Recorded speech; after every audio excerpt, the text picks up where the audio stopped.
ISIS, Ebola. As Americans focus on these big stories, there's a bigger danger as we approach the midterm elections. It's the economy. The Obama administration seems to be in denial, saying it's better than you think. We report the facts. You decide. Plus, what is a greater threat to world peace, ISIS or America? America. America. American imperialism. Oh boy, America's so-called brightest minds at Harvard showing some real ignorance. Students saying America is a bigger threat than the terror group ISIS. Tell that to the families of the beheaded. Plus, get ready for Indigenous Peoples Day. Let me repeat that. Indigenous Peoples Day. Seattle just renaming Columbus Day. Sound the siren. The PC police are running amok in the Great Northwest. Cashin starts right now. Hi, everyone. I'm Eric Boeing. Welcome to Cashin. Our Cashin crew this week, Wayne Rogers, Jonathan Honig, Michelle Fields, and our libertarian, Juan Williams. Welcome, everybody. Here's what the president says about the economy. By every economic measure, we are better off now than we were when I took office. No, really, Mr. President. How about these economic measures? Food stamp use up. Gas and food prices up. The number of part-time jobs up. All not good. The labor participation rate down. Median household income down. The personal savings rate down. Also, all not good. Now, Wayne, we hear a lot about Ebola and the ISIS threats. How about the threat to capitalism? You're not hearing that from the White House. Well, it's not only that, Eric. I mean, the fact of the matter is when he starts off and says, oh, every measure that you make of the economy, he's just totally wrong. I mean, I don't know why he's saying that. I mean, we know from the facts that the federal government gives us, for example, I mean, they're his own agency saying that 65% of the workforce, you know, which was employed then in 2009, we're down to 62% of it now. That's 5 years later. In 5 years, the people working have shrunk, the number of people in the workforce. In addition to which you mentioned food stamps. There are more people on food stamps today, over 46 million people on food stamps today, 31 million people in 2009. In other words, during this period of time, the economy has gotten worse. Why? Because of government intervention, because of government policies, all of these things that they think about, and they're saying, oh, everything is good. It's the exact opposite. Right. And, Michelle, there's a poll out that shows that what Americans are really, truly concerned about, 34% of them say, you know, it's the economy, it's the jobs. James Carville famously said it's the economy, stupid. Go ahead. This is what we should be focusing on as well, right?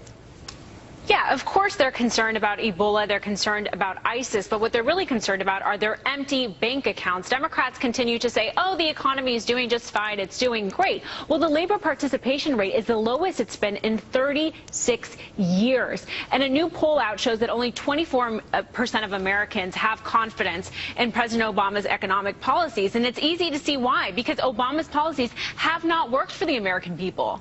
All right, Juan, 92 million people, Americans, are not in the workforce. 1 in 4 young Americans aren't working. How can he possibly, our president possibly say, by all economic measures, everything's great? Because it's true. I mean, unemployment's down. I don't think we've had unemployment in the 5% range in the last 7 years. Not only is unemployment down, consumer confidence is up. The stock market is breaking records. I don't think there's anybody on this panel. It's because with people have given up finding work. Hold on. It's already 3 against 1.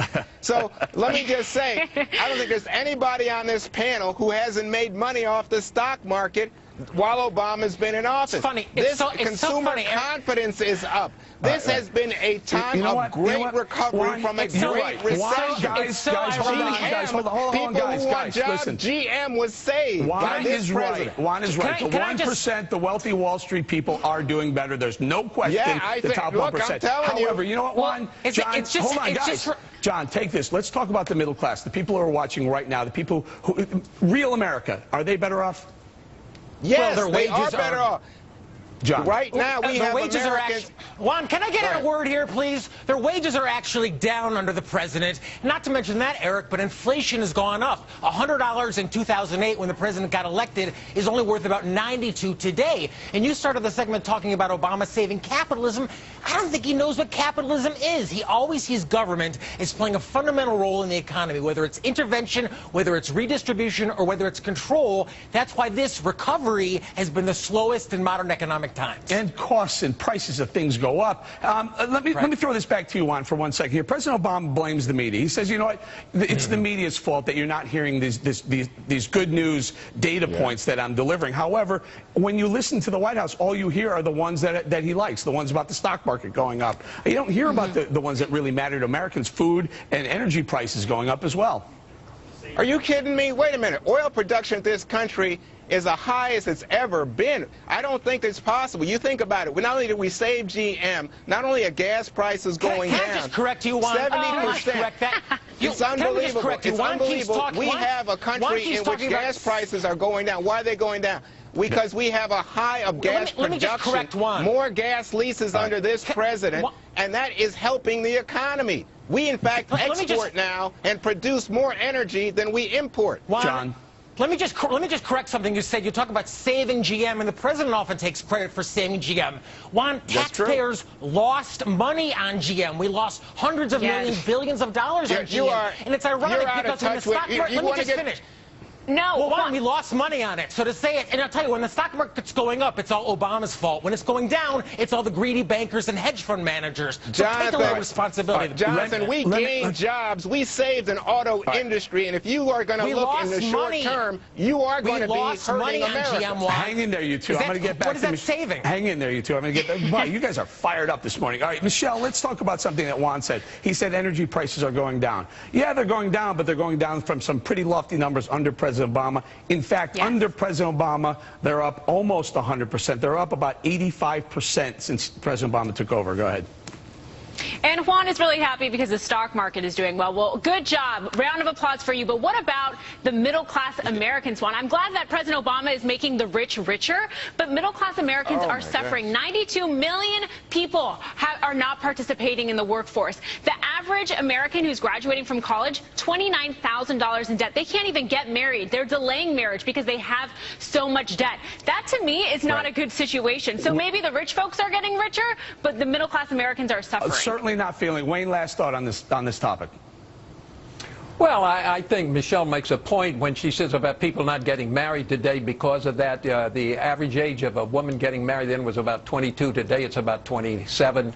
And I know that because we are in the bridal business, and it's a tough economy out there for the middle class. And Juan, I don't understand why you select it, Vicky. You're like the president. You select the nice things that make it sound good. But the guy who doesn't have a job, who's got to wake up in the morning and go to work, and he can't find a job, that's the guy we're worried about. We're going to leave it right there and just think about Wayne in the bridal business. We'll figure that one out in the break. But you can continue the conversation right now on Twitter and Facebook, where you, the View crew, continue to be the most powerful social media army in news. We thank you and we listen to you. JJ Author tweeted this: We must get Americans informed, educated, and activated. Hashtag Cashin in. Cashin in is a good start. And later in the show, Wake Up America, we talk about the decline in culture in America, from purple penguins to a terrorist getting a platform to attack the Holy Father. We need to wake up before political correctness destroys this great country. If you agree, go to my Twitter feed and retweet that picture I just posted.